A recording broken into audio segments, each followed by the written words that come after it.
Hi friends, welcome to Sumathi creations. ఇవాళ పచ్చిమిర్చితో చట్నీ చేస్తున్నానండి.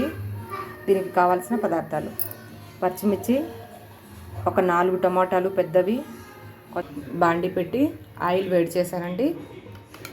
అందులోనే మిర్చి వేస్తాను. ఒక 5 మినిట్స్ వేయించుకుందాం. ఇలా వేగితే సరిపోతుందండి.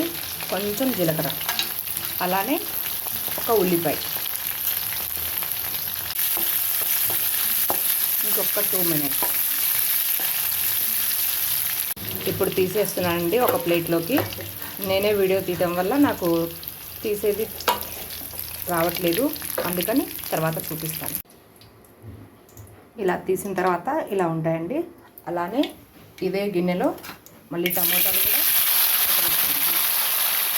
అలానే కొంచెం చింతపండు కూడా మిడిల్లో పెట్టుకుందాం, లేదంటే చింతపండు మధ్య మధ్యలో ఒక్కొక్కసారి తిప్పుకుంటూ ఉండాలండి, లేదంటే కనుక మాడిపోతుంది. ఇంకొక 5 మినిట్స్ ఇలా ఉడికితే సరిపోతుందండి. స్టవ్ ఆఫ్ చేసుకొని ఒక 5 మినిట్స్ ఆరిన తర్వాత మిక్సీ పట్టుకుందాం. చల్లగా అయిందండి. చల్లగా అయిన తర్వాత మిక్సీలో వేస్తున్నాను. వెల్లుల్లి, అలానే మనం ఉడికించుకున్న టమాటా కూడా వేస్తున్నాను. మీ దగ్గర రోలు కనుక ఉంటే రోట్లో వేసుకొని దంచుకోండి, చాలా చాలా టేస్ట్ ఉంటుంది. ఇక్కడ రోలు సౌకర్యం లేదు కాబట్టి నా దగ్గర లేదండి, అందువల్ల నేను మిక్సీ వేస్తున్నాను. రోట్లో వేస్తే కనుక, దంచితే కనుక చాలా చాలా టేస్ట్ ఉంటుంది. మా అమ్మ అయితే కనుక రోట్లో వేసి దంచేది చాలా చాలా బాగుంటుందండి. టేస్ట్కి సరిపడా సాల్ట్.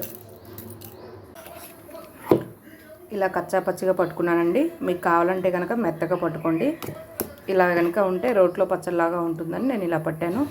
నా వీడియో కనుక నచ్చినట్టయితే లైక్ చేయండి, షేర్ చేయండి, సబ్స్క్రైబ్ చేయండి.